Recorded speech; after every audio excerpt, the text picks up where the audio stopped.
J'ai 7 années d'études d'art à l'arrière, d'histoire de l'art. J'ai fait du graphisme, de l'archi intérieur, de la décoration théâtrale, de la déco trompe-l'œil, etc. Donc j'ai vraiment un long parcours avec beaucoup de...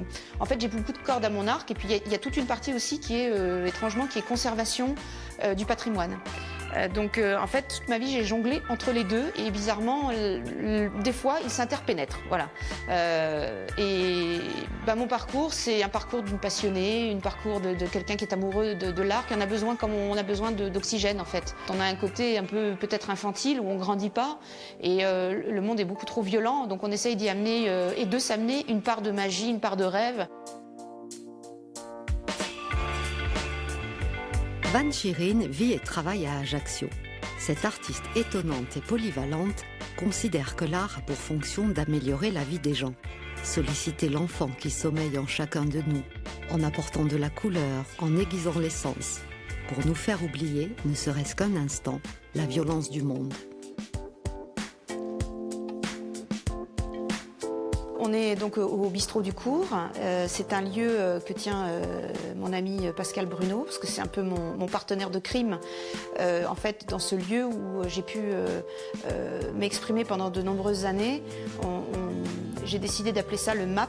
Et ce MAP, c'est le musée d'art populaire urbain. Et à l'époque, c'était un lieu complètement abandonné. Et donc, j'avais demandé la permission à Pascal si je pouvais descendre peindre les murs. Voilà.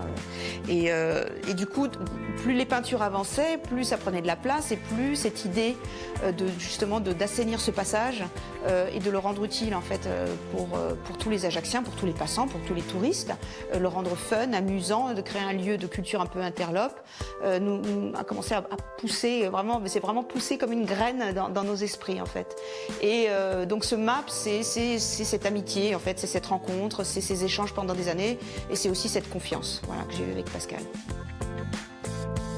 Fille du célèbre journaliste Philippe Alfonsi et de la princesse russe Ksenia Cherinsky-Chikmaktov, Vanina est née le 8 mai 1973 à Paris. Des origines corses et russes, avec des deux côtés beaucoup d'artistes et d'intellectuels dans la famille, écrivains, journalistes, mécènes. Un environnement familial qui favorisera dès l'enfance et l'adolescence son goût pour l'art et la liberté. Dotée d'un tempérament volcanique, Van Schierin ne s'interdit rien. Sa solide formation artistique lui permet de passer du grave à l'enluminure, de la restauration d'œuvres d'art à l'enseignement. L'artiste s'investit pleinement dans tout ce qu'elle entreprend et cherche sans cesse à dépasser ses limites. Pour moi, l'art doit être quelque chose qui doit améliorer la vie des autres. C'est pour ça que ma peinture, souvent, alors il y a des gens qui disent que je me suis fait souvent malmener, on a dit que ma peinture était naïve, populaire, etc. On m'a jamais critiqué sur le côté technique, on m'a toujours dit tu as une technique parfaite. Mais par contre, évidemment, j'ai pas des thèmes trash, j'essaie de pas choquer. Aujourd'hui, ça va être un peu à l'aspiration. En fait, j'ai une vague idée de ce que je veux faire. Donc au départ, il y a comme un fantôme, comme un mirage plutôt, voilà, un mirage qui apparaît dans ma tête par rapport au mur que j'ai choisi. Et les choses vont finir par se consolider au fur et à mesure de la peinture. C'est-à-dire qu'au fur et à mesure, je veux dire, c'est une sensation intérieure, vraiment un espèce d'instinct. C'est de dire, c'est comme quand on est perdu dans la forêt, on se dit à droite, à gauche. À droite, il y a une angoisse qui monte, à gauche, on sent que c'est bon, alors du coup, on va à gauche. Et bien la peinture, là, aujourd'hui, ça va être un peu comme ça.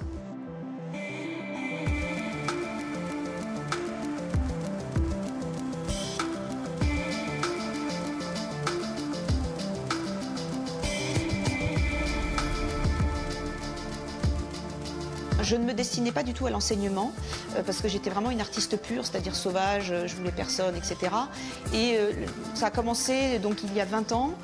Par hasard, on m'a forcé la main, quelque part, pour aller donner des cours d'enluminure. Parce que mon premier métier, à partir de 14 ans, c'était d'être enlumineur. Donc tout ce qu'on faisait au Moyen-Âge, dans les livres, avec la feuille d'or, le parchemin, tout ça. Et donc, on m'a envoyé en stage. Et je me suis découvert une fibre vraiment pédagogique que je m'ignorais totalement.